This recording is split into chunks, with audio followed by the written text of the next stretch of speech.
원투펀치의 라라 영주 시간입니다.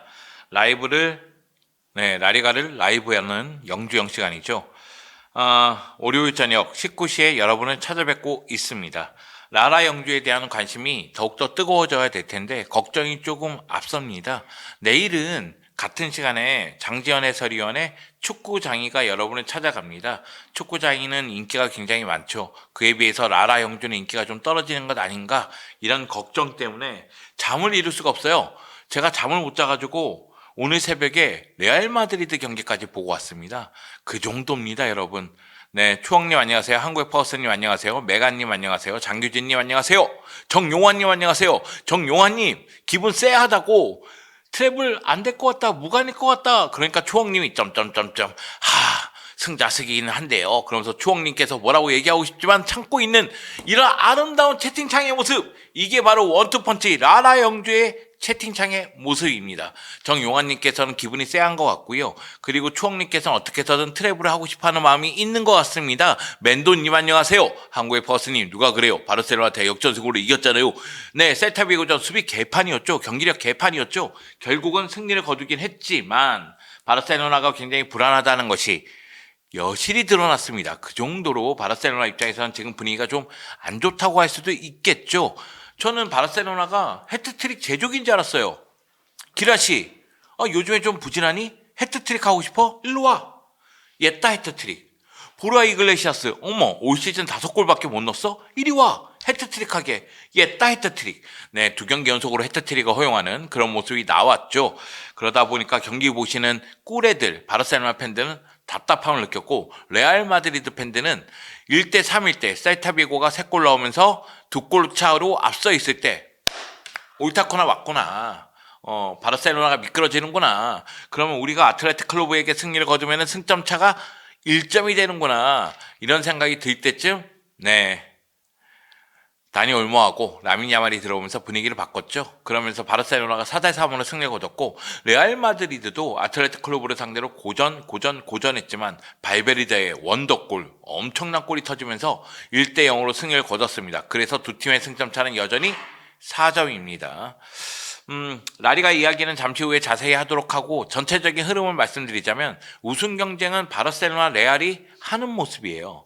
아틀레티코 마드리드 이번 라운드에 라스팔마스 원정 경기 치렀는데, 전반전에 훌리안 알바레스, 셀로트 모두 기회가 있었거든요. 하지만 그 기회를 살리지 못했습니다. 그러면서 결국 0대 1로 패배했습니다. 그래서 지금 아틀레티코 마드리드가 3위긴 한데 1위 바르셀로나하고 승점차가 10점 차니까요. 남은 경기가 33, 34, 35, 36, 37, 38 6경기 남았거든요. 6경기에서 이 승점 10점 차를 뒤집기란 쉽지 않아 보입니다.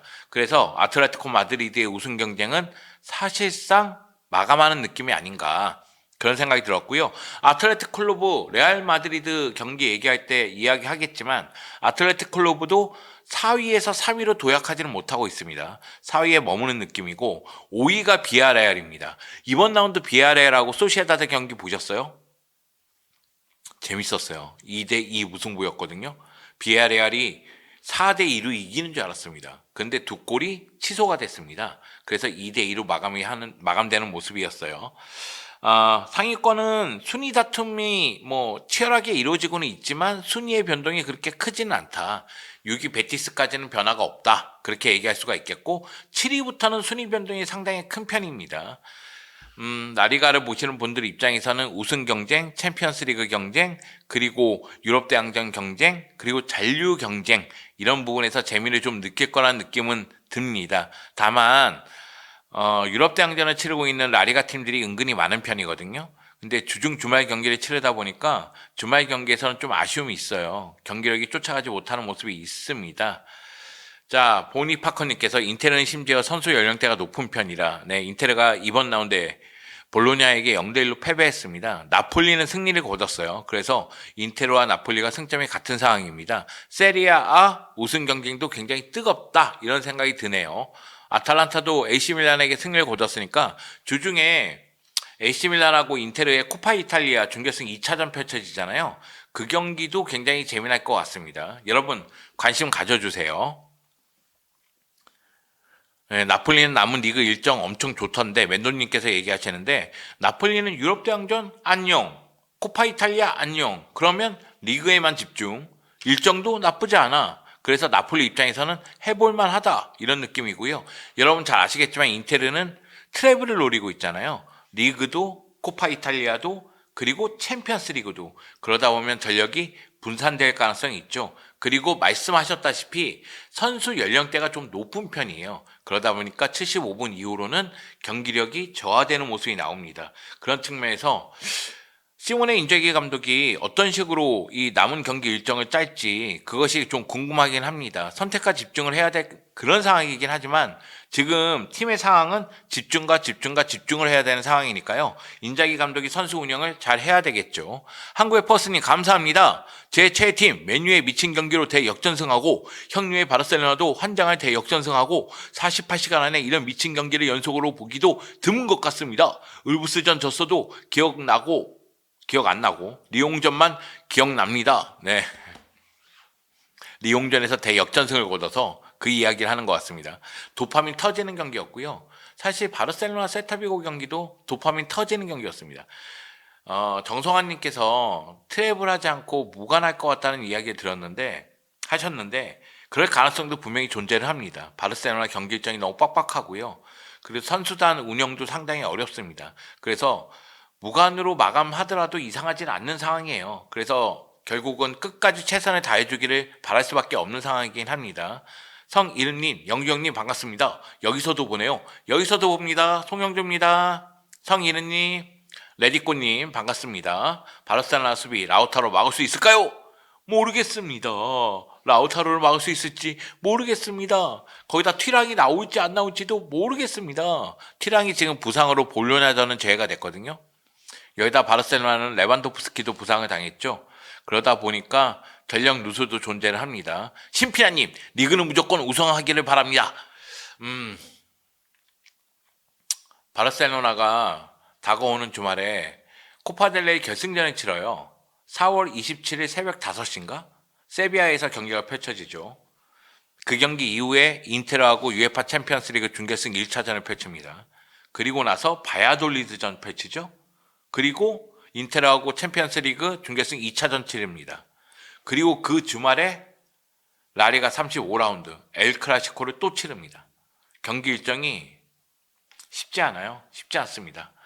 자, 유로파리그 빌바오가 제일 세다 보시나요? 그렇습니다. 저는 경기력이 가장 좋다고 봅니다. 토트넘과 보데그림트가 한쪽 라인, 아틀레틱 클루브, 그러니까 빌바오와 메뉴가 한쪽 라인, 이렇게 4강 대진이에요. 그래서 토트넘이 올라올 가능성이 좀 더 높지 않겠느냐? 클럽의 무게의 차이가 있으니까 보데글린트보다는 토트넘이 좀 더 유리하지 않겠느냐는 얘기가 있고, 이쪽은 보는 시선에 따라서 다른 것 같아요. 그래도 메뉴가 유리하다 이런 분들이 있고, 저같이 아니야 빌바오가 좀 더 유리한 거 아니야? 이렇게 얘기하시는 분들이 있습니다. 그런데 아틀레틱 클루브가 메뉴를 잡고 올라가면 토트넘과 붙을 가능성이 있지만 다 해볼 만하다고 생각합니다. 그래서 아틀레틱 클루브가 우승 가능성이 좀 있지 않을까? 그 생각은 좀 갖고 있어요. 물론 이제 니코가 탈장이라고 하니까 니코의 상태를 좀 보긴 봐야 될 것 같습니다. 네. 5승만 하면 된다고 한국의 퍼스님께서. 남은 경기가 6경기인데 그 중에서 5승만 하면은 바르셀로나가 리그 우승할 수 있다는 얘기인데 끝까지 봐야 됩니다. 레알 마드리드 팬들 입장에서도 대역전극을 원하고 있고요. 이번 경기 끝나고 나서 안첼로티 감독도 팬들은 더 많은 걸 원하고 있다고 하면서 선전포고를 했습니다. 그렇기 때문에 레알 마드리드가 뭐 우승 못한다 이렇게 얘기할 수준은 아닌 것 같아요. 지금 뭐 바르셀로나 팬들 입장에서는 뭔가 불안하고 레알 마드리드 팬들 입장에서는 추격하자 이런 분위기니까요. 좀 지켜봐야 될 것 같습니다. 지금 트래블 노리는 팀이 세 팀이잖아. 파리 생제르맹, 인테르, 바르셀로나잖아. 근데 가장 유리한 건 파리 생제르맹. 리그 우승했죠. 리그에서 지금 무패입니다. 쿠프 드 프랑스 결승 갔죠. 스타드 렌을 만납니다. 그리고 챔피언스리그 4강 갔어요. 그 다음이 인테르보다는 바르셀로나가 유리하다고 봐야 되겠죠. 왜냐면 인테르는 코파 이탈리아의 결승에 간 건 아니잖아 아직. 근데 바르셀로나는 코파델레이 결승에 간 거니까. 그러면 바르셀로나는 라리가 1위. 지금 레알 마드리드하고 승점 4점 차. 그리고 코파델레이 결승전 갔어요. 결승전 레알 마드리드와 붙습니다. 그리고 챔피언스리그 4강 갔죠. 그 인테르 같은 경우에는 세리아 1위 나폴리하고 승점이 같습니다. 코파 이탈리아 4강 밀란하고 코파 이탈리아 준결승 치러야 돼요. 그리고 챔피언스리그 4강이니까요. 누가 트래블 할지 봐야 되겠지만 트래블 도전하는 팀들이 가끔씩 세 마리 토끼 노리다가 무관으로 끝나는 적도 있다. 그러니까 어떤 결과가 나와도 이상하지 않다. 우리는 레버쿠젠을 기억하고 있다. 이야기도 드리고 싶습니다. 덴벨레 발롱도르 가나요? 파리 생제르맹이 챔피언스리그에서 우승한다면 덴벨레가 발롱도르를 차지할 가능성이 매우 높다고 해도 과언은 아니죠. 네, 보니파커님께서는 비니시우스 얘기했는데 비니시우스 이야기는 잠시 후에 할게요. 파리랑 아스날은 아스날 응원할 겁니다. 한국의 파워스님께서 아스날 응원하겠다고. 저도 파리랑 아스날은 아스날 응원합니다. 바르셀로나 리그 전승 우승 가능해 보이나요? 아닙니다. 전 전승은 가능하지 않다고 봐요. 선수들이 많이 지쳤어. 엄청 지쳤어. 파리랑 아스날은 이강인 안 뛰게 하는 파리 대신 번개맨의 아스날 응원한다고. 어렵다. 네. 사실 오프닝은 딴 얘기를 해야 되는데 왜 축구 얘기를 이렇게 신나게 하고 있죠? 네, 축구 얘기를 또 신나게 하다 보면은 라리가 이야기로 들어갈 텐데. 일단 여름이 온 것 같아요. 축구에 빠지다 보니까 날씨가 이렇게 급격하게 더워졌는지 몰랐습니다. 아니, 엊그제만 하더라도 막 태풍 오고 막 바람 불고 막 그랬는데 이제 반팔 입고 다니는 게 이상하지 않아요. 그래서 저도 여름 옷을 꺼내야 되는 거 아닌가. 아직도 긴팔만 꺼내서 입고 있거든요. 그래서 여름 옷을 꺼내야 되겠다 이런 생각이 좀 들었고요. 요럴 때 감기 조심해야 됩니다. 일교차가 클 때 감기 많이 걸리거든요. 그래서 여러분 감기 조심하시길 바라겠습니다. 자, 그러면은 라라 영주 댓글 읽는 시간은 이것으로 마치도록 하고요. 그럼 본격적으로 경기 들어갈까요? 네, 라리가 2경기 준비했습니다. 알고 계시죠? 바르셀로나와 레알 마드리드 경기를 준비했습니다. 자, 첫 번째 경기는 32라운드 바르셀로나와 셀타 비고의 경기입니다. 바르셀로나는 주중 도르트문트전에서 1대3으로 패배했어요. 그래서 무패 행진이 24경기에서 마감했습니다. 올해 24경기 무패 행진 달릴 때 20승 3무였잖아요. 근데 도르트문트전에서 기라시아에게 해트트릭을 허용하면서 1대3으로 패배했기 때문에 바르셀로나 입장에서는 이 경기가 매우 중요했어요. 왜냐하면 이 경기마저 패배하면 연패로 가게 되거든요. 그래서 이 경기는 전력을 모두 가동할 거라는 생각이 좀 들었습니다. 반면에 셀타비고 같은 경우에는 최근 경기력이 나쁘지 않았어요. 물론 셀타비고가 직전 경기는 패배했지만 최근 무패 가도를 달리다가 패배한 거거든요. 그래서 셀타비고가 바르셀로나 상대로 원정 경기를 치르지만 제 힘을 발휘하지 않을까 그런 생각이 좀 있었습니다. 자, 결과론적으로 이 경기는 바르셀로나가 라민 야말에게 휴식을 주면서 페란 토레스를 선발 출전시켰는데 페란 토레스가 12분 만에 굉장히 빠르면서도 간결하면서도 효과적인 골을 넣었죠. 그러면서 기선제압에 성공하는 모습이 나왔지만 그 다음부터 바르셀로나의 수비가 무너지기 시작했습니다. 이 경기 말씀드리겠지만은 슈체스니 골키퍼와 쿠바르시의 호흡에도 문제가 있었고 수비 라인 컨트롤에도 문제가 있었고 쿠바르시의 활약도 굉장히 미비했습니다. 그 가운데 보르아 이글레시아스가 연속해서 3골을 몰아넣죠. 야, 살다 보르아 이글레시아스 해트트릭 하는 걸 봅니다. 네, 보르아 이글레시아스가 이 경기 전까지 5골 넣고 있었고요. 리그에서 마지막 골이 1월달 골이에요. 근데 이 경기 바르셀로나 상대로 해트트릭을 기록하면서 셀타비고가 승리 직전까지 갑니다. 3대1을 만듭니다. 그런데 다니 올모와 라민 야말이 들어오면서 바르셀로나는 분위기를 바꿨죠. 그 가운데 다니 올모가 추격하는 골, 그리고 하피냐가 헤더로서 동점골, 마지막 순간에 다니 올모가 PK를 얻어냈고 하피냐가 이것을 깔끔하게 마무리 지으면서 바르셀로나가 4대3으로 승리를 거뒀습니다. 셀타비고도 골 많이 나오고 셀타비고 경기 재밌습니다, 여러분. 네. 물론 이제 아스파스도 나이가 많긴 하지만 그래도 아스파스하고 보르아 이글레시아스가 팀 내 최다골을 기록하고 있고요. 파블로 두란 선수의 움직임, 마무리도 굉장히 날카로운 면이 있거든요. 마무리는 아니다. 네, 움직임이라든가 침투 능력도 굉장히 날카롭거든요. 그래서 셀타비고 경기 보더라도 굉장히 재미난 경기가 많습니다. 자, 바르셀로나 라리가에서 13경기 무패입니다. 11승 2무를 기록했고요. 현재 라리가 1위를 고수하고 있습니다. 승점 73점입니다. 반면에 셀타비고는 보르아 이글레시아스의 해트트릭에도 최근 라리가에서 2연패를 당했고요. 라리가 순위가 7위에서 8위로 내려왔습니다. 여러분들 이 경기는 주심이 굉장히 문제를 많이 노출한 경기라서 보통 우리가 주심에게 공평함을 요구하잖아요. 근데 저는 이 경기 형평성은 문제 없었다고 생각해요. 주심이 이쪽 판정도 개판, 저쪽 판정도 개판, 양쪽 다 개판이었다고 생각합니다. 공정성에 문제가 있었거든요. 몸싸움을 너무 관대하게 보다 보니까 저는 바르셀로나가 카드를 얻을 수 있는 장면이 그냥 흘러갔다는 느낌이 들고, 셀타비고 입장에서도 이니고가 1대1 상황에서 팔을 쓰는 장면이 있었는데 그 장면 카드가 나오거나 아니면 퇴장까지 나올 수 있는 그런 장면이라는 느낌이 있었거든요. 근데 그 장면도 그냥 지나가는 모습이 있었습니다. 하물며 마지막에 다니 올모가 페널티킥 얻어냈을 때 주심이 그걸 놓쳤어요. 그래서 VR실에서 얘기를 듣고 결국 PK를 선언하는데, 그 장면일 때 한지 플릭 감독도 억울함을 호소하고, 그리고 데라푸엔테 골키퍼 코치가 아이패드를 집어 던지는 모습이 있었습니다. 그거 비싸 보이던데 그걸 집어 던지대. 아이패드를 그냥 팍 집어 던지더라고요. 그 정도로 이제 불만을 토로했던 장면이 있긴 있었는데, 결국은 PK가 선언됐고, 그래서 그 PK 상황에서 하피냐가 골을 넣으면서 승리를 거두는 모습이 있었죠. 자, 양 팀의 선발 라인업을 좀 볼게요. 자, 바르셀로나 같은 경우에는 4-3-3으로 나왔지만은 페르민 로페스가 위로 올라가면서 4-2-3-1처럼 경기에 임하는 모습이 있었고요. 말씀드렸다시피 라민 야말에게 휴식을 주면서 페란 토레스가 나왔기 때문에 페란 토레스가 왼쪽에 있고, 왼쪽에서 뛰던 하피냐가 오른쪽에 위치했습니다. 그리고 발데가 부상이잖아요. 그러다 보니까 제라르 마르틴도 선발로 나왔고요. 이 경기는 수비 라인에 대해서 이야기 좀 많이 해야 돼요. 바르셀로나 입장에서는 여러 가지 문제를 많이 노출한 경기인데 수비 라인에서도 문제를 많이 노출했습니다. 그리고 라민 야말이 없으면 상대 공격을 효과적으로 공략을 못해요. 드리블러가 없잖아요. 발데도 없는데. 결국 왼쪽에 제라르 마르틴 공격가담 미비했죠. 그리고 오른쪽에 하피냐, 다니엘모하고 라민 야말 나오기 전까지 드리블로서 상대 수비를 괴롭히는 모습은 거의 없었어요. 그 정도로 어려움을 많이 겪었습니다.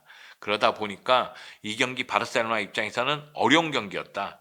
59분에 라민 야말과 다니 올모를 투입한 게 효과를 봤다고 봐야 됩니다. 결국은 말린 경기를 선수 교체를 통해서 폈다, 그렇게 설명할 수가 있을 것 같습니다.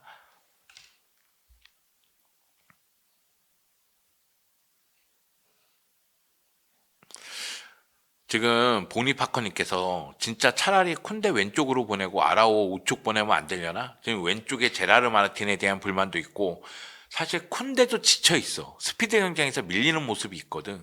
그러다 보니까 아니 쿤데 왼쪽으로 가고 그냥 아라오를 오른쪽에 쓰면 어떨까, 이런 의견도 있는데, 저도 물론 아라오가 센터백을 원하는 거 알고 있습니다. 근데 아라오 라이트백으로 좀 테스트를 해봤으면 좋겠어요. 지금 상황에서 쿤데 너무 지칩니다. 쿤데가 지금 몇 경기 나왔어?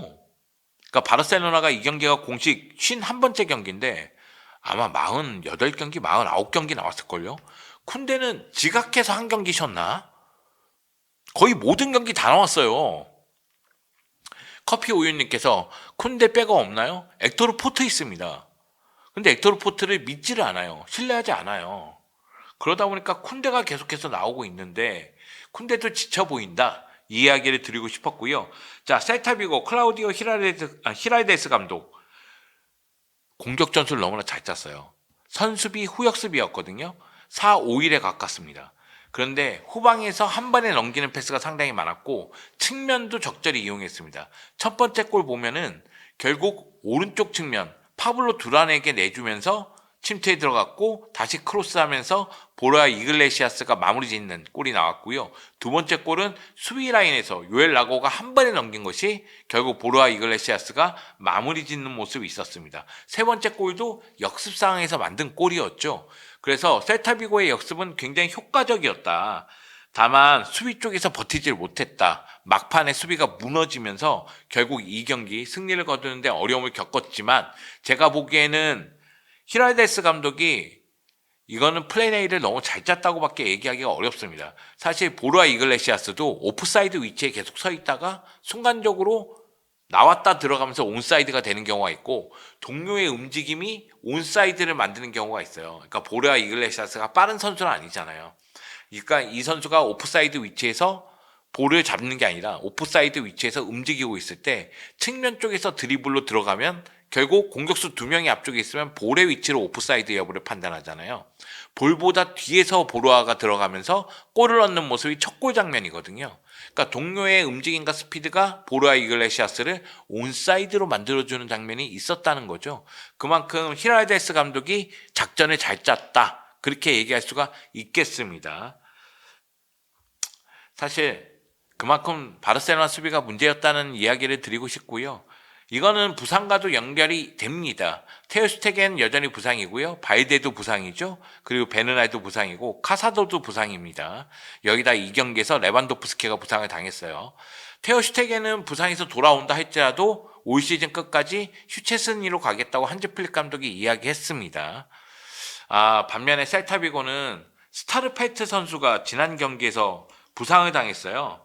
그러다 보니까 결국은 수비 쪽에 변화를 줄 수밖에 없었고 수비 쪽에 요엘 라고 선수가 들어오면서 도움을 기록하긴 했지만 요엘 라고 선수가 마지막에 PK를 내줬잖아요. 그러면 스타르페트의 빈자리도 분명히 있었다라는 생각이 좀 듭니다.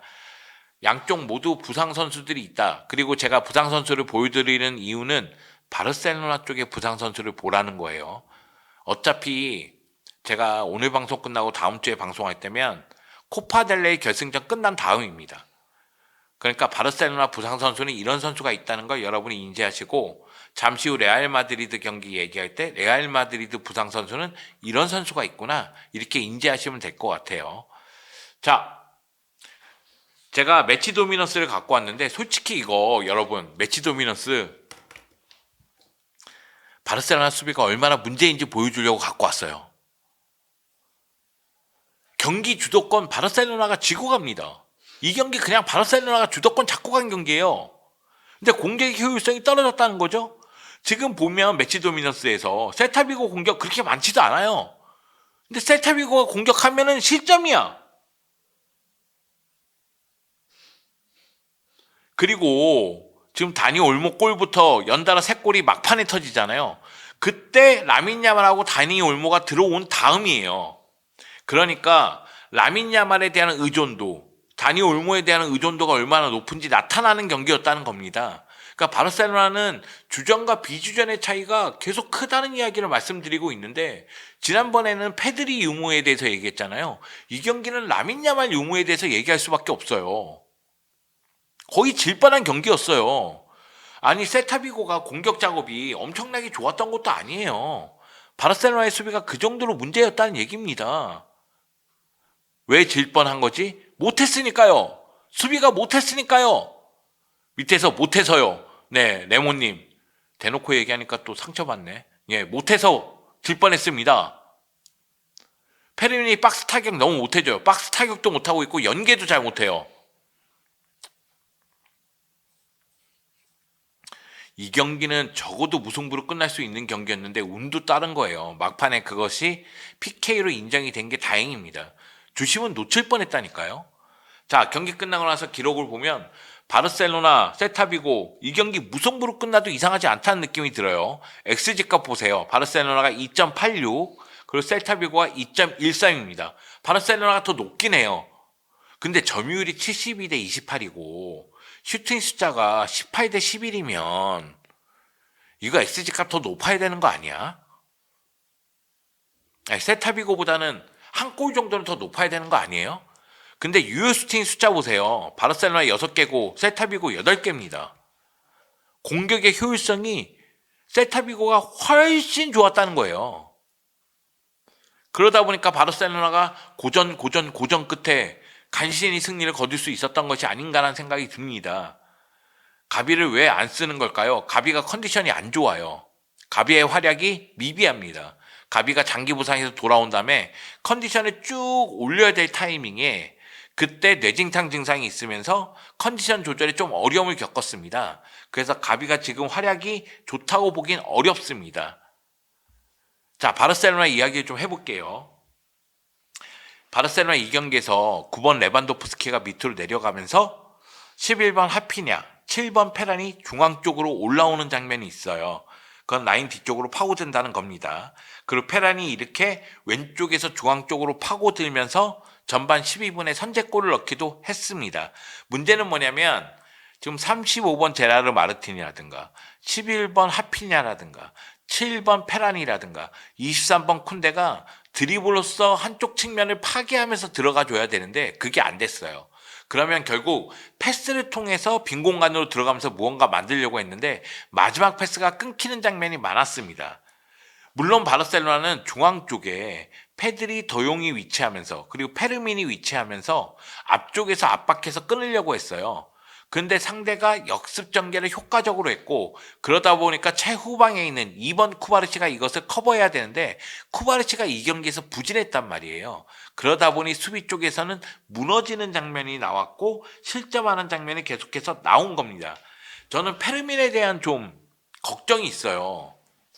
근데 페르민 입장에서는 스스로를 어떻게 생각할지 모르겠지만 지금 부진이 좀 길어진다는 느낌이 있거든요. 그러면 페르민도 한숨 돌리는 게 좋지 않을까 그런 생각이 좀 들어서요. 자, 경기 끝난 다음 모습 보면은 한지 플릭 감독이 이런 경기에서 이기면 기분이 좋다. 그렇게 큰 피해를 본 건 놀랄 일이 아니다. 그러니까 스코어가 놀랄 일이 아니고 셀타비고가 3골 넣은 건 놀랄 일이 아니라는 거예요. 셀타비고는 훌륭한 팀이었고 훌륭한 감독도 보유하고 있다. 이 팀은 좋은 팀이다. 좋은 팀에게 3골 실점한 거 이상하지 않다. 이런 얘기죠. 우리는 이미 기자회견에서 경고했었다. 이렇게 될 수도 있다고 경고를 했다는 얘기입니다. 저는 라리가 비판한 것만 기억나서 자, 3대1로 패배할 때 우리가 보여준 반응에 정말 만족한다. 3대1로 뒤처져 있을 때 우리는 포기하지 않았다. 우리는 추격하고자 노력했다. 이 반응에 만족한다는 거죠. 우리 팀은 절대 포기하지 않고 그것이 우리의 정신력이다.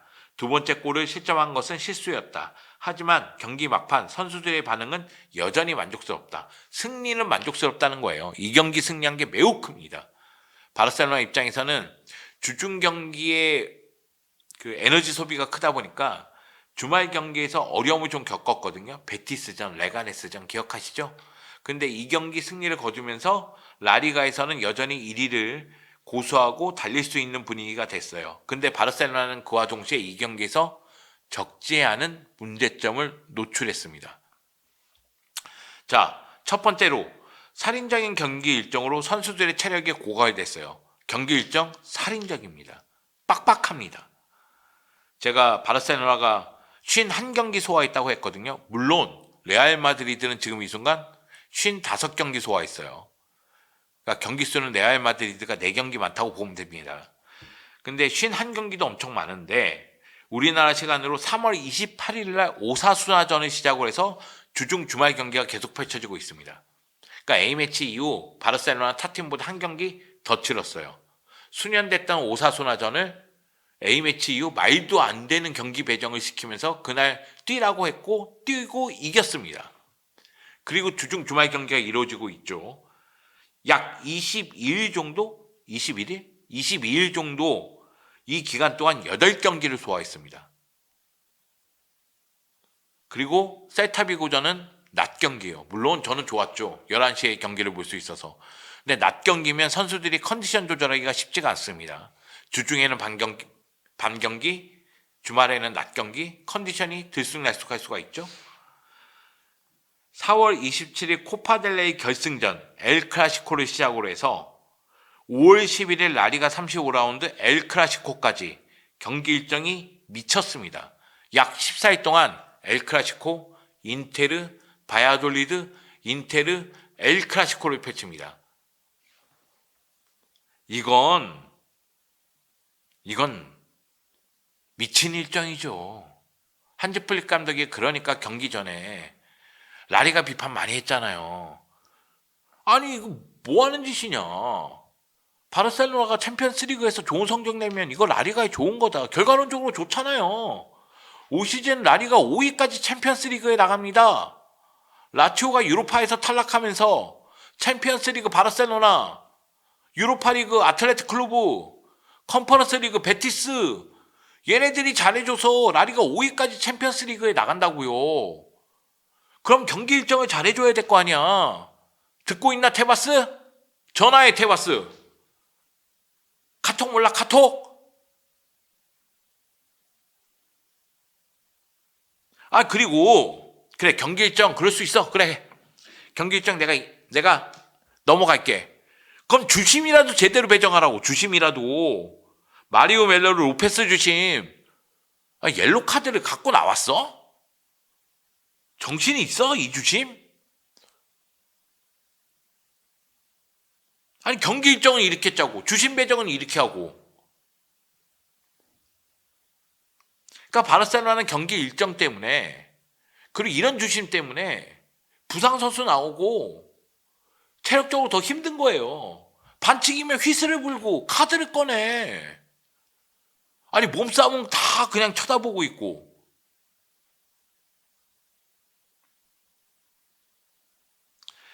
화내는 거 아닙니다 여러분. 화내는 거 아니에요. 여러분과 대화 중이에요.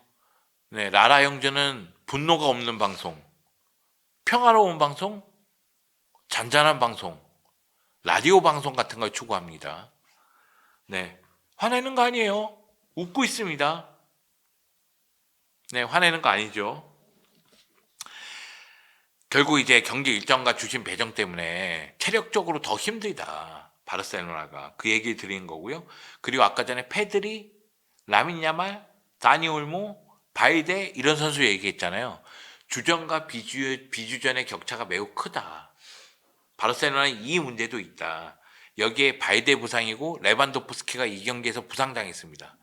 그러면 레반도프스키가 햄스트링 부상으로 약 3주 정도 못 나온다고 해요. 그래서 레반도프스키가 돌아오는 경기는 아마도 라리가 35라운드 엘클일 가능성이 크다는 얘기가 있어요. 그럼 인테르전 안녕이고 코파델레이 결승전 안녕입니다.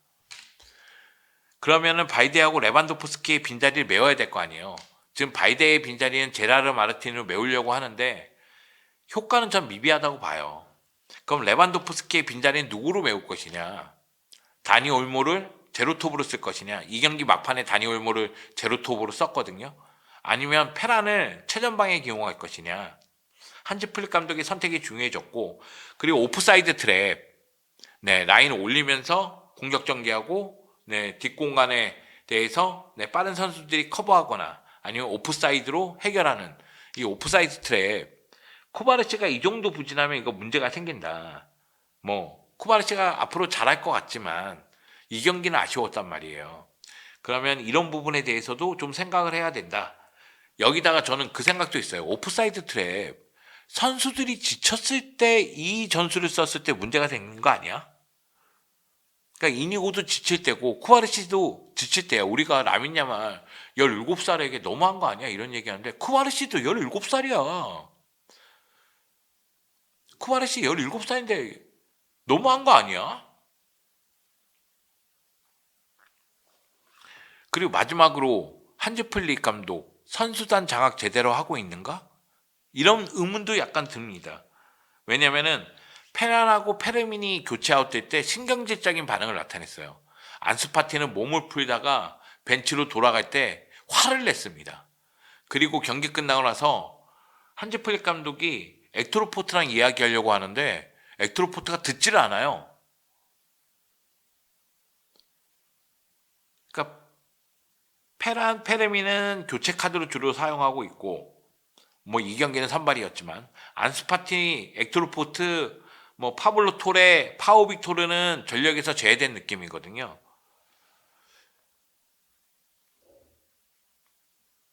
근데 저는 이 어린 선수들이 화를 내면 안 된다고 생각해요. 지금 팀이 승리를 거뒀는데 여기다 짜증내고 화내고 이러면 안 됩니다. 물론 유럽에서는 그런 태도가 나올 수 있지만 제가 생각하기에는 저는 강력하게 주장하고 있는 게 바르셀로나가 주중에 마요르카전 치르거든요. 수요일 새벽입니다. 마요르카하고 대결을 펼치는데 이 경기는 대거 로테이션을 돌려야 돼요. 주말에 코파델레이 결승전이에요. 그럼 그 경기를 준비하기 위해서라도 이 경기 매우 중요합니다. 코파델레이 우승뿐만 아니라 코파델레이 이 결승전 패배하면 인테르전 영향 가고요. 인테르전 경기 안 좋으면 당연히 또 엘클에 영향 갑니다. 그러니까 코파델레이 결승전에 올인해야 돼요.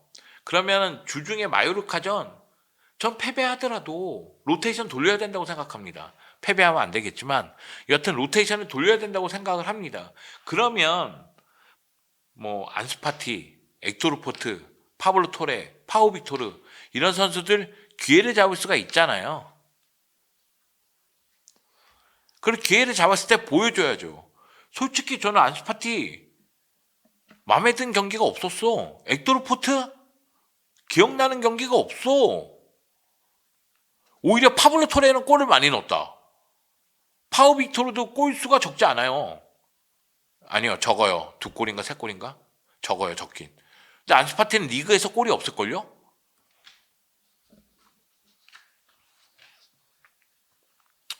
상황이 이렇다는 겁니다. 여러분. 자, 셀타비고 볼까요? 셀타비고는 거의 4, 5일에 가깝게 역습에 맞췄습니다. 선수비 후역습이었는데 최전방에 보르아 이글레시아스를 두고 그리고 6번 모리바, 18번 두란이 공격을 보좌하는 역할을 했습니다. 물론 이 중앙에 있는 모리바라든가 측면에 있는 두란도 1차적으로 수비적인 임무를 많이 했어요. 그 가운데 8번 벨트란이 측면으로 볼을 주면서 역습을 전개하고자 노력을 했고요. 또는 후방에서 한 번에 넘기는 패스로 보르아에게 득점 기회를 만들어주고자 노력을 했습니다. 그러다 보니까 라인이 전체적으로 밑에 있는데 보르아만이 위에 있고 그리고 그 가운데에서 모리바하고 두라는 좀 위에 위치하고 있는 거예요. 그리고 수비 쪽에서 힘만 발휘했다면 이것은 성공했다고 봐야 되겠죠. 왜냐하면 역습에 의해서 3골이나 넣었으니까요. 히라데스 감독 같은 경우에도 빈손으로 돌아가는 게 아쉽다. VAR이 97분이 되어서야 개입했다. 요거 재밌습니다. 그러니까 히라데스 감독은 VAR이 경기 내내 잠잠히 있다가 97분이 돼서야 돌아갔다. 근데 저는 그거 PK라고 봐요. 그리고 하피냐가 PK를 성공시켰고요. 그러니까 그 장면은 VAR로 봐야 되는 장면이죠. PK 장면이니까. 근데 그전에도 VAR이 봤어야 되는 장면들이 있었어요. 근데 다른 장면은 VAR이 침묵하더니 97분이 돼서 VAR이 작동했다. 그런 뉘앙스의 인터뷰입니다. 아직도 몇몇 판정에 대해 확신이 서지 않는다. 그러니까 주심을 비판하는 거예요. 그런데 그냥 다이렉트로 비판하는 게 아니라 돌려까기를 시전합니다. 왜냐하면 징계받을 수도 있잖아. 심판이 저보다 심판에 대해 더 잘 알고 있다고 생각한다. 우리는 마리오의 심판을 존중하고 우리가 잘못한 부분에 더 집중해야 된다고 얘기했습니다. 그러니까 VR로 PK를 내준 게 아쉽고 심판의 판정에 대해서 여전히 의문스러운데 심판이 잘 알아서 했겠지. 그쵸? 알아서 했죠? 이런 느낌입니다. 제가 보기에는. 약간 비꼬는 듯한 느낌의 인터뷰가 아닌가 그런 느낌이 들었고요. 자, 이 경기 개인적으로 최고의 선수는 당연히 하피냐라고 생각합니다. 하피냐가 이 경기 풀타임 소화하는 동안 2골 1개의 도움을 기록했습니다. 하피냐가 바르셀로나의 3골에 직접적으로 관여했습니다. 하피냐의 도움으로 다니 올모가 동점골이 아니죠. 추격골. 그리고 하피냐가 라민 야말의 크로스를 헤더로서 연결하면서 동점골. 그리고 마지막에 PK골. 그러면서 하피냐가 2골 1개의 도움을 기록했고요. 원래 하피냐가 오른쪽 측면에서 많이 뛰었잖아요. 반대발 윙어로. 그러다 보니까 라민 야말이 없는 그 가운데에서 오른쪽 라인에서 정말 많이 뛰었습니다. 적극성을 보여주는 장면이 많았어요. 그런데 하피냐가 기회 창출을 5회나 하고 그리고 드리블 성공도 4회나 했는데 슈팅을 7개 했는데 요슈팅 3개거든요. 이것도 낮은 수치는 아니에요. 네, 그 가운데 이제 2골 1개의 도움을 기록했으니까 하피냐는 나름 제 역할을 했다. 이렇게 볼 수가 있겠고요. 하피냐 칭찬해야 됩니다. 자, 레몬님께서 하피냐가 정말 스탯을 무지막지하게 쌌네요. 올 시즌 공식 48경기에서 30골 23개의 도움입니다. 공격 포인트가 50개가 넘어갔습니다. 자, 레반도프스키 골 많이 넣고 있죠. 공식 경기 40골 넣었습니다. 근데 도움이 3개인가? 그래서 공격 포인트가 50개가 안 넘어가요. 라민 야말 도움 진짜 많이 하고 있죠. 근데 골수가 좀 부족합니다. 공격 포인트가 50개 안 넘어가요. 근데 하피냐 올 시즌 30골 23개의 도움, 공격 포인트가 50개가 넘어갑니다. 그리고 지금 레반도프스키가 라리가 득점 1위 25골, 음바페가 득점 2위 22골, 부디미르가 최근에 또 기세가 좋거든요. 18골 득점 3위입니다. 득점 사이가 라리가에서 15골 11개의 도움을 하고 있는 하피냐입니다. 하피냐는 득점에서 4위, 도움에서 2위입니다. 라민 야말 다음으로 도움을 많이 하고 있습니다. 공격 포인트는 미친 듯이 생산하고 있어. 물론 경기에 미치는 영향력은 제가 느끼기에는 그냥 제 생각입니다만 라민 야말이나 레반도프스키보다는 좀 덜하다는 느낌이 들 때가 있어요. 근데 공격 포인트 생산은 정말 미친 듯이 합니다. 정말 올 시즌 뛰어난 활약을 하고 있지 않나 그런 생각이 좀 들고요. 자, 그리고 페란 토레스. 네, 페란 토레스를 갖고 온 이유는 단 하나입니다. 잘해라. 형이 이런 부탁 잘 안 하거든? 좀 잘해라. 이제 레반도프스키가 못 나온대. 코파델레이 결승전도 인테르하고 UEFA 챔피언스리그 1, 2차전도 네가 나와야 돼. 네가 레반도프스키의 빈자리를 메워줘야 된다고. 잘해라. 너 어제 경기도 전반 12분까지 상어였잖아. 조스였잖아. 근데 기가 막히게 정어리로 돌아가대. 너 한 경기에 한 15분, 20분 상어고 남은 시간은 정어리면 그거 평균적으로 정어리 아니냐?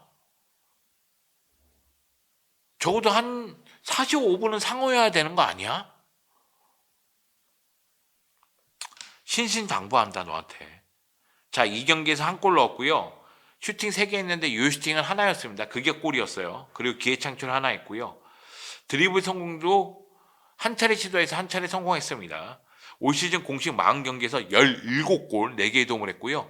라리가에서 무려 10골을 넣었습니다.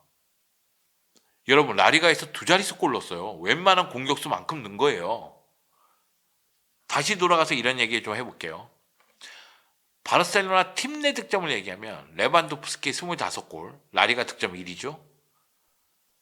하피냐, 라리가에서 15골, 라리가 득점 4위. 그리고 레반도프스키가 라리가에서 10골입니다. 팀 내 득점 3위. 그리고 득점 4위가 아마 올목 거고 득점 5위가 라민 야말일 거예요. 그러니까 라민 야말이 6골에 멈춘 지가 꽤 됐어요. 그래서 라민 야말도 골이 좀 필요하다. 그 얘기를 좀 드리고 싶고, 네, 레반도프스키가 부상으로 떠난 자리는 페란 토레스가 잘 메워줘야 된다. 이 얘기를 드리고 싶습니다. 그리고 이 경기 MOM으로 선택된 게 보르아 이글레시아스라고 해요. 물론 이제 축구 사이트에서 MOM으로 선정한 선수는 하피냐입니다만, 경기 중계에서 MOM으로 선택된 건 해트트릭을 기록한 보르아 이글레시아스인데, 히트맵 보면 재미난 게 상대 박스 근처도 노란색이 보이지만 중원에서 주로 많이 뛰었다는 거죠. 역습을 전개하다 보니까 중원에서 몸싸움하고 연계하고 그러다가 튀어나가는 경우가 있었거든요. 그러다 보니까 지금 히트맵이 이거 뭐야? 이런 생각이 들 정도의 히트맵이 나왔습니다. 네, 보르아 이글레시아스는 73분 출전해서 3골 해트트릭 했고요. 슈팅 6개 했는데 6개 모두 유효 슈팅이었어. 미친 활약이었습니다. 진짜 인생 경기였어. 그 라리가 공식 33경기에서 8골 2개의 도움을 했는데 이전까지 5골 넣었거든요. 이게 32라운드잖아. 그러니까 이 경기가 자신의 라리가 31번째 경기거든요. 올 시즌. 그럼 이전 라리가 30경기에서 5골 넣었다는 거예요. 근데 이 경기에서 3골 넣었습니다. 그러니까 19라운드 라이오 바이카노전, 그러니까 지난 1월 이후로는 골이 없다가 이 경기에서 3골 넣었습니다. 미친 활약이었어요. 자, 다음으로 넘어가서 하피냐의 도움 능력에 대해서 이야기가 나옵니다. 2004년 이후 유럽 5대 리그 공식 경기에서 가장 많은 도움을 기록한 선수는 하피냐가 아니라 모하메드 살라입니다. 모하메드 살라가 2004년 이후 공식 경기에서 29개의 도움을 했고요. 그리고 하피냐가 26개의 도움을 했습니다. 그래서 하피냐가 2004년 이후 두 번째로 가장 많은 도움을 기록하고 있다. 이것을 알 수가 있습니다. 하피냐 공격 포인트 진짜 잘 생산하고 있고, 만약에 바르셀로나가 챔피언스리그 우승한다? 그럼 저 발롱도르 하피냐가 받을 것 같아요.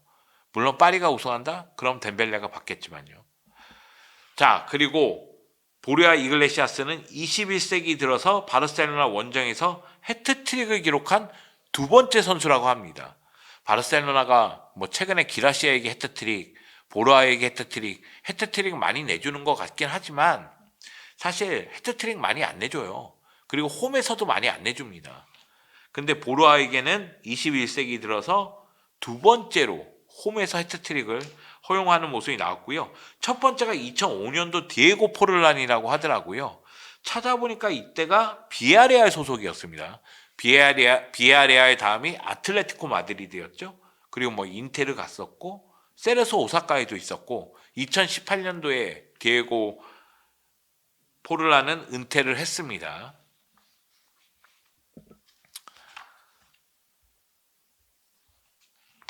야, 여기서 피구 얘기가 왜 나오냐? 네. 피구 얘기가 여기서 왜 그래?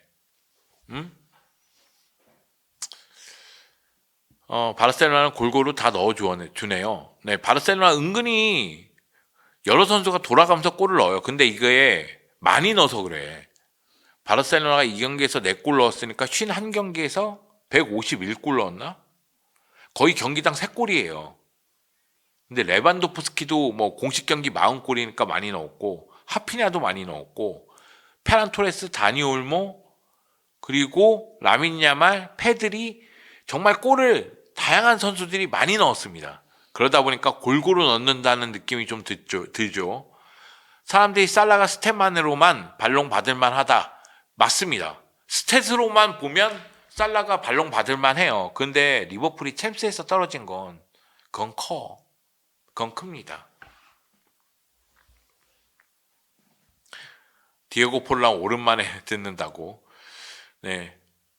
여러분 기억하실지 모르겠지만 디에고 폴란이 비아레알에서도 너무 잘했고 아틀레티코 마드리드에서도 잘했어요. 피구는 도움 최다 아닌가요? 아닐걸요? 아닐걸?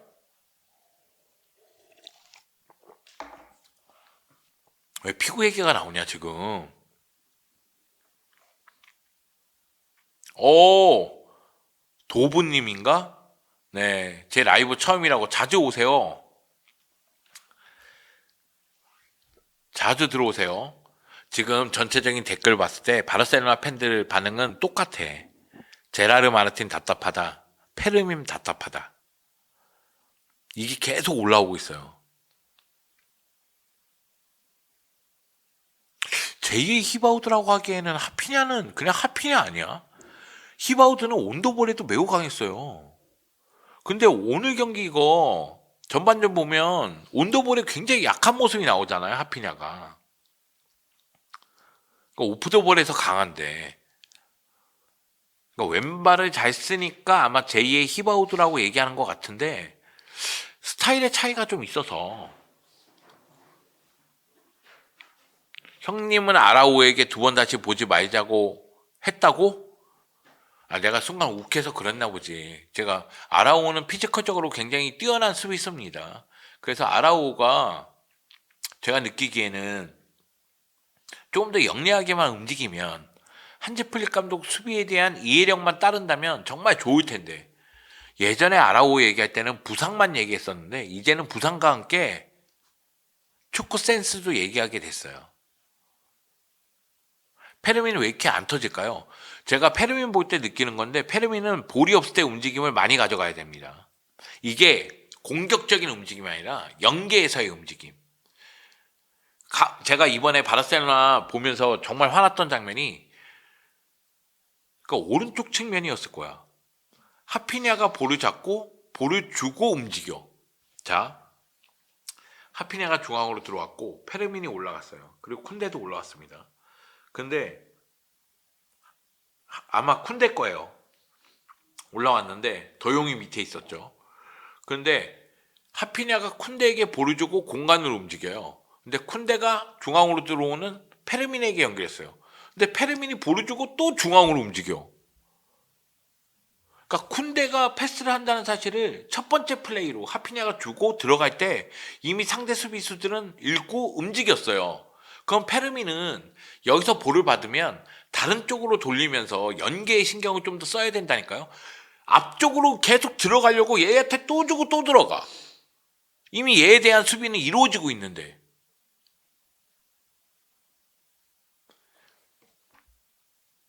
그러니까 연계를 위해서 밑으로 내려와서 공격 전개에 도움을 주고자 노력을 더 많이 해야 된다. 그런 생각이 좀 듭니다. 그리고 페르민의 직선적인 플레이도 다니 올모만큼 임팩트 있지만 않아요. 다니 올모는 나오면 공격 포인트입니다. 그 친구가 많이 아파서 그렇지 나오면 공격 포인트야. 잘해. 근데 페르민은 박스 안쪽으로 들어가도 헛돈다는 느낌이 들 때가 있잖아요. 그 점이 좀 아쉽죠. 원래는 수다를 더 많이 떨어야 되는데 지금 시간이 7시 50분이야. 야, 노 PD. 아니 이거 시간 배정 좀 잘하세요. 이렇게 얘기해 줬어야지. 지금 레알 마드리드 아틀레틱 빌바오 경기는 지금 10분 얘기하게 생겼어. 아 참. 네, 빨리 지나가겠습니다, 여러분. 자, 라리가 32라운드 다른 경기는 레알 마드리드와 아틀레틱 클로브 경기입니다. 이 경기에서 종료 직전 발베르데의 엄청난 발리 슈팅, 원더골, 환상적인 골, 미치는 골, 그 골로 레알 마드리드가 1대0으로 승리를 거뒀습니다. 이 경기 보면서 느꼈는데 발베르데 물건이다. 이 친구는 진짜다. 진또백이다. 그런 생각이 좀 들었고요. 자, 레알 마드리드는 최근 부진했지만 소시에다드하고 코파델레이 4강 2차전부터 부진했던 게 사실이지만 그래도 리그에서는 2연승을 기록하면서 레알 마드리드가 2위 자리를 계속 유지했다. 1위 바르셀로나하고 승점 4점 차를 계속 유지했다. 요 얘기를 드리고 싶고요. 아틀레틱 클로브 주중에 레인저스하고 유로파리그 8강 치렀거든요. 네, 결국 이제 4강 진출에 성공했습니다. 레인저스에게 2대0으로 승리를 거뒀죠. 산세트하고 니코가 골을 넣었죠. 그래서 이 경기 대거 로테이션을 돌렸어요. 그러다 보니까 아틀레틱 클로브가 힘을 쓰지 못하고 결국 이 경기에서 패배했습니다. 그럼에도 불구하고 라리가 4위를 유지하는 모습이 나왔습니다. 자, 선발 라인업을 볼까요? 선발 라인업에서 음바페가 빠졌죠. 음바페가 발목 부상이기도 하고 징계로도 못 나옵니다. 그러다 보니까 음바페가 빠졌고 결국 안첼로티 감독은 아스날전 패배로 궁지에 몰려있기 때문에 잘하는 것을 다시 하자 이런 생각이 들었던 것 같습니다. 비니시우스하고 호드리그를 투톱으로 이용하고 그 밑에 공격형 미드필더로 벨링엄을 배치했습니다. 그리고 수비 쪽의 문제를 카마빈가가 왼쪽, 발베르데가 오른쪽, 풀백들을 미드필더로 배치하면서 해결하고자 노력을 했습니다. 그리고 이 4-3-1-2는 말 그대로 비니시우스를 위한 전술이라고 저는 생각해요. 볼이 계속 비니시우스에게 갑니다. 그러니까 비니시우스가 솔로 플레이를 계속 전개를 해요. 비니시우스의 솔로 플레이 위력적입니다. 인정합니다. 빠릅니다. 인정합니다. 컷백 효과적이고 날카롭습니다. 인정합니다. 근데 연계 삐 마지막 슈팅 삐 그러니까 비니시우스가 홀로 뛰어도 위력적이긴 해요. 하지만 비니시우스 입장에서는 주드 벨링엄과 호드리구와 뭔가 연계해서 만드는 장면이 있었어야 됩니다. 물론 안첼로티 감독은 전반전에 비니시우스가 그렇게 뛰었기 때문에 아틀레틱 클로브 수비수들이 지쳤고 후반전에 더 효과적으로 공격을 전개할 수 있었다는 이야기를 했어요. 그런데 지금 전술을 보면은 결국 비니시우스의 스피드와 드리블을 이용하는 전술이었고 그리고 공격을 전개하면은 공격 1번도였고 이 경기 그냥 지배했습니다. 잘근잘근 씹어 먹었어요. 근데 공격이 골을 못 넣어. 90분까지 0대0이었어. 최근 들어서 비니시우스에 대한 아쉬움이 그래서 묻어나는 것 같아요. 여기다 호드리고도 좌드리그로 멋있는 슈팅 하나 보여주고 오른쪽에서는 기대만큼 못했잖아요. 물론 저 인정할게요. 레알 마드리드 운이 안 따는 경기예요. 비니시우스 슈팅, 엔드릭이 오프사이드를 하네. 그래서 인정이 안 됐습니다. 주드 벨링엄 반칙 당하는 장면 그거 PK라고 생각해요. 깐깐하게 보면 그거 PK입니다. 근데 그냥 지나갔어요. 그러니까 레알 마드리드가 운이 안 따는 장면이 있긴 있었다. 그리고 아틀레틱 클로브 로테이션 돌렸어도 수비 미쳤습니다. 우나이 시몬 선방 6개인가 미친 듯이 막았고요. 수비수들 6탄 방어 장난 아니었습니다. 그러니까 레알 마드리드도 공격을 전개하기는 쉽지 않았다는 거 인정합니다. 그럼에도 불구하고 조금 더 해줬어야 되는 거 아닌가? 그런 생각이 좀 들었고요. 반면에 아틀레틱 클루브 같은 경우에는 발베르데 감독이 4-2-3-1 포메이션을 유지했지만 최전방에 마루아 안 나왔잖아요. 중앙에 사세타 안 나왔잖아요. 오른쪽에 이냐키 안 나왔잖아요. 중앙에 데갈라레타 안 나왔잖아요. 수비 쪽에 비비안 안 나왔잖아요. 제 얘기는 뭐냐면 대거 로테이션을 돌렸다는 거예요. 그리고 이 경기 보잖아요. 아틀레틱 클로브가 승점 1점을 위해서 싸우는구나. 이게 무슨 얘기냐면 그냥 무승부하려고 싸우는 경기 같았다. 물론 역습을 안 한 건 아닙니다. 베렌게르 선수가 굉장히 부지런하게 뛰면서 공격을 주도하긴 했지만 확실한 득점기회를 만들기는 어려웠다. 우나이 고메스의 슈팅 그 한 장면만 기억에 남고 구루제타의 이상한 발리 슈팅 하나 기억 남고 공격 작업이 기억 남는 게 없습니다. 잘로는 뛰고 있었는지도 몰랐어요. 네, 그 정도로 좀 아쉬움이 있었고요. 자, 부상 선수 볼게요. 자, 맨디, 카르발, 밀리탕, 음바페가 부상으로 나와 있는데 음바페는 코파델레이에 돌아온다고 해요. 그러면 맨디, 카르발, 밀리탕은 부상입니다. 지금 아틀레틱 클로브의 문제는 니코예요. 니코의 부상이 어느 정도냐, 니코가 메뉴전에 나올 수 있느냐, 이게 매우 중요합니다. 잠시 후 라리가 순위 얘기할 때 말씀드리겠지만 지금 아틀레틱 클로브는 라리가 순위를 걱정하지 않아요. 니코의 출전 여부입니다. 자, 우나이 시몬 얘기 잠깐 뒤에 할게요. 자, 그리고 매치 도미너스 한번 보세요. 레알 경기예요. 레알이 미친 듯이 공격했습니다. 그러니까 이게 어떤 느낌이냐면 아틀레틱 클로브라는 선수를 코너에 몰아놓고 레알 마드리드라는 헤비급 선수가 두들겨 패는 느낌이었어요. 근데 생각보다 아틀레틱 클로브가 가드를 딱 올리고 다 버텨내는 그런 느낌이야. 그래서 이 경기 0대0으로 끝나겠구나. 그런 생각이 들었어요.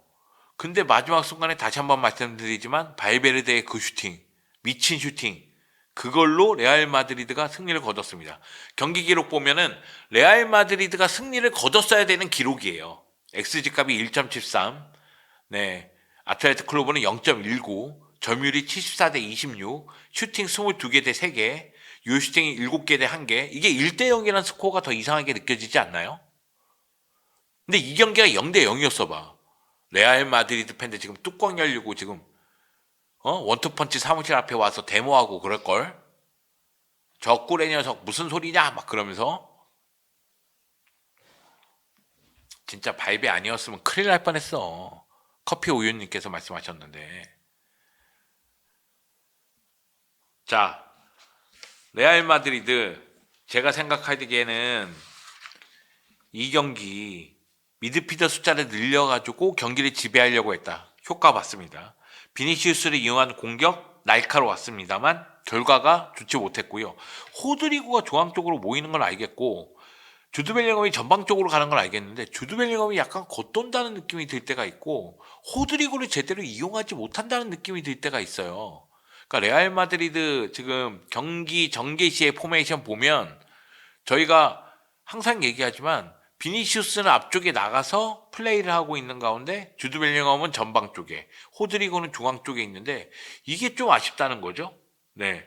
그리고 발베르데 카마빈가가 적극적으로 공격에 가담하는 모습이 나왔고요. 그러면서 경기의 주도권을 완전히 가져왔습니다. 지금 하프라인 앞쪽에서 플레이를 많이 하잖아요. 레알 마드리드는. 반면에 빌바오 경기 중 포메이션 보면 뒤쪽에서 플레이를 많이 한다는 게 느껴지잖아요. 구루제타와 베렌게르가 전방에 있긴 있지만 효과를 보는 장면이 그렇게 많지 않았기 때문에 말씀을 드리는 겁니다.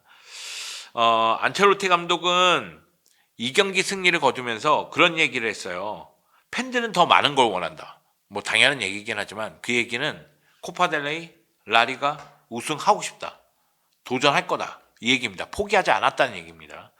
그 정도로 네 뭐라고 할까요? 호언장담은 아니고 자신감이라고 얘기하기도 그렇고 강한 모습을 보여줬다. 이렇게 얘기하면 될 것 같고 반면에 발베르데 감독 같은 경우에는 경기 일정에 대해서 비판을 많이 했어요. 발베르데 감독도 유로파 리그를 소화했잖아. 경기 일정이 너무 안 좋았거든요. 그러니까 72시간 마감 시간은 거의 지켜지지 않고 있고 문제는 가능한 다른 날로 일정을 잡지 않았다는 거다. 스포츠가 최우선이어야 되는데 라리가는 그렇게 안 하고 있다. 근데 왜 베티스는 내일 해? 우리는 오늘 하고.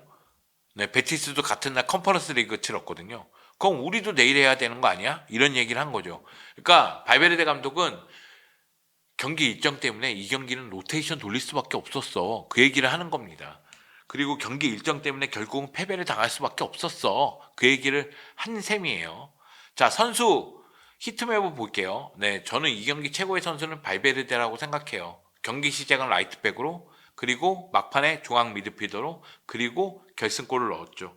90분 출전해서 결승골을 넣었고요. 기회 창출 이후에 패스 성공률이 93%입니다. 올 시즌 공식 51경기 뛰었네. 와, 올 시즌 55경기 중에 51경기를 뛰었어. 9골 8개의 도움을 했고요. 라리가 30경기에서 6골 4개의 도움을 했습니다. 자, 다음은 비니시우스고요. 네, 발베르데가 라이트백으로 많이 뛰었기 때문에 히트맵이 오른쪽 측면에 있다면 비니시우스는 최전방 투톱이긴 하지만 왼쪽으로 빠져서 넓게 펼쳐서 들어오는 경우가 있었고 왼쪽 하프 스페이스 공략을 너무나 잘했기 때문에 왼쪽에 지금 히트맵이 빨갛죠. 네, 90분 출전했고요. 슈팅 4개 했는데 유효 슈팅이 없었어요. 아까 전에 0점이 안 맞는 것 같았다는 얘기가 있었는데 유효 슈팅이 없었습니다. 기회 창출을 무려 6개나 했고요. 패스 성공률이 61%, 드리블 성공률이 36%. 그래도 드리블 5개 성공했으니까 이 경기에서 드리블 성공을 가장 많이 한 선수예요. 그러니까 제가 얘기하고 싶은 건 패스 성공률 좀 더 높아져야 되지 않을까? 공격수라도 패스 성공률은 70%는 돼야 되는 거 아니야? 그런 생각이 좀 들고요.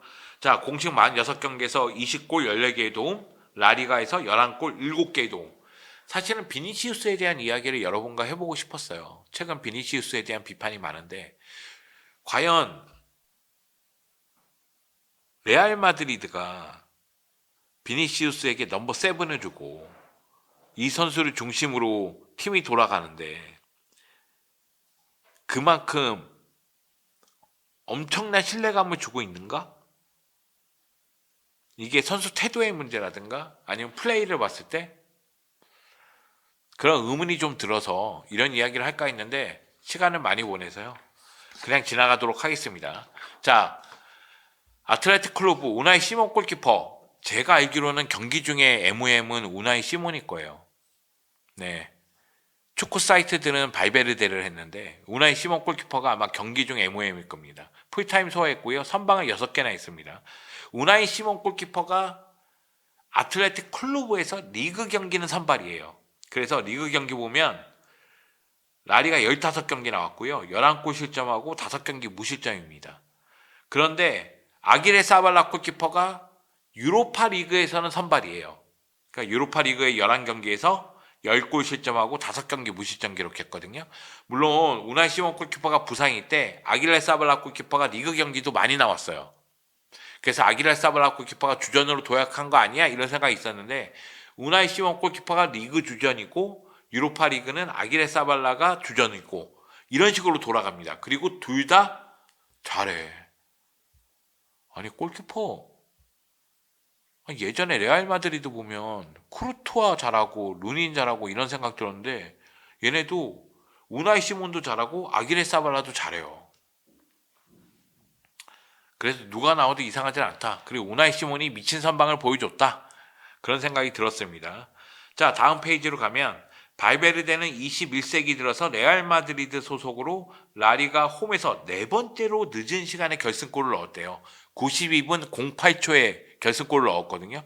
21세기 들어서 네 번째로 홈에서 결승골을 넣은 선수가 됐습니다. 그러니까 4위는 발베르데 92분 08초, 3위는 이과인 2009년도입니다. 92분 20초, 3위는 벨링엄 2023년 헤타페전입니다. 94분 11초, 5위는 카르발 알메리아전 2024년입니다. 98분 35초. 그러니까 우리가 후아니토 얘기를 하는 겁니다. 네, 막판에 이제 결승골이 터진 경기들 얘기하는 거고요. 자, 다음 페이지로 넘어가면 레알 마드리드는 홈에서 빌바오를 상대로 라리가 19경기 우패로 나와 있는데 이게 경기 치르기 전이에요. 그러니까 이 경기까지 포함하면은 홈에서 라리가 20경기 우패를 기록한 거예요. 빌바오를 상대로. 그러니까 17승 3무를 기록한 겁니다. 2005년 2월에 홈에서 아틀레틱 클루브에게 0대2로 패배한 다음에 패배가 없어요. 그러니까 20년 동안 패배가 없는 겁니다.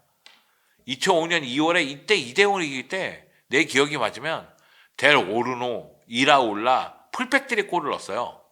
그래서 아틀레틱 클루브가 승리한 경험이 있습니다. 그러니까 홈에서는 레알 마드리드가 아틀레틱 클루브에게 매우 강하다. 요 얘기를 드리고 싶어서 뽑아온 자료고요. 자, 라리가 순위 한번 봅시다. 1위는 바르셀로나 73점, 2위는 레알 마드리드 69점, 승점 4점 차, 둘이 우승 경쟁합니다. 자, 3위는 아틀레티코 마드리드 63점, 4위는 아틀레틱 클루브 57점, 5위는 비아레알 승점 52점, 비아레알과 소시에다드가 이번 대결 펼쳐서 2대2 무승부, 비아레알이 2골 취소가 되고 빡 돌아서 주심에게 항의, 그런 모습이 있었는데 왜 그러냐?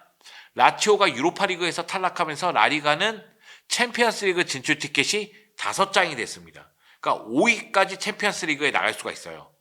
그러니까 5위 비아레알 입장에서는 6위 베티스의 추격을 따돌려야 돼요. 자, 아틀레틱 클루브 사실 4위까지 챔피언스리그 나갔으면은 비아레알의 추격을 따돌려야 되는데 지금 5위까지 나가거든요. 그럼 아틀레틱 클루브는 레알 마드리드 원정에서 로테이션을 돌릴 수가 있다. 어차피 챔피언스리그 나간다면은 리그에서 로테이션을 돌리자 이렇게 생각할 수가 있다는 얘기가 됩니다. 자, 6위가 베티스인데 이제 5위 비아레알과 6위 베티스의 경쟁이 매우 재밌을 것 같고요. 다시 한번 말씀드립니다. 7위 마요르카부터 10 몇 위까지더라? 승점차가 적어요. 그래서 라운드마다 순위가 요동칩니다. 그래서 큰 의미를 둘 필요성은 없습니다. 지난 라운드 끝났을 때 7위는 셀타비고였는데 지금 8위로 내려왔잖아요. 마요르카가 7위로 올라갔잖아요. 이번 라운드도 바르셀로나는 7위랑 대결하고 다음 라운드도 바르셀로나는 7위랑 대결하네. 여하튼 여기는 큰 의미를 둘 필요가 없다. 막판에 가서 보는 게 더 좋겠다. 이렇게 얘기해 드리고 싶습니다. 네, 여러 가지 얘기를 했는데 정신이 없었어요. 제가 바르셀로나 얘기만 근 50분을 해가지고 여러분에게 죄송하다는 말씀 드리고 싶네요. 아, 빌바오 수비 좋죠. 아, 근데 알레티 이번 수비는 좀 아쉬웠어. 라스팔마스전. 네, 그 점은 좀 아쉬웠습니다. 여하튼 다음 시간에는 시간 분배 잘할게요. 시간 분배할 필요가 없구나. 코파델레이 결승전 갖고 돌아오겠습니다. 코파델레이 결승전 얘기만 하더라도 1시간 후딱 지나가지 않을까 생각을 합니다. 네, 여러분 라이브는 이것으로 마치도록 하겠습니다. 제가 새벽에 레알 마드리드 경기 보고 지금 이 시간이 세탕째거든요. 그래서 정신이 없었습니다. 네, 죄송합니다, 여러분. 여러분이 뭐 잘 알아서 들으셨을 거라고 생각을 하고요.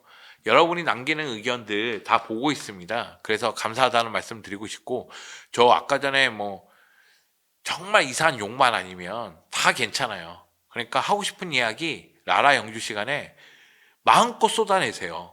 뭐 친구들한테 못한 이야기 해도 됩니다. 그러니까 마음껏 이 라라 영주 시간에는 의견 게시해 주면 좋겠고요. 내탕 뛰러 가시는 거 아닙니다. 네, 제 내탕은 집에 가야죠. 와이프랑 이제 이런저런 얘기하고 오늘 하루를 돌아보면서 반성의 시간을 가져야죠. 아, 왜 이렇게 와이프 앞에만 가면 작아지는지 모르겠어. 모든 남자들이 다 그런가 봐. 문희아님 감사합니다. 여러분, 나라영주 시간에 이것으로 마칠게요. 내일 7시 축구장으로 돌아옵니다. 내일 라이브 기대해 주세요. 감사합니다.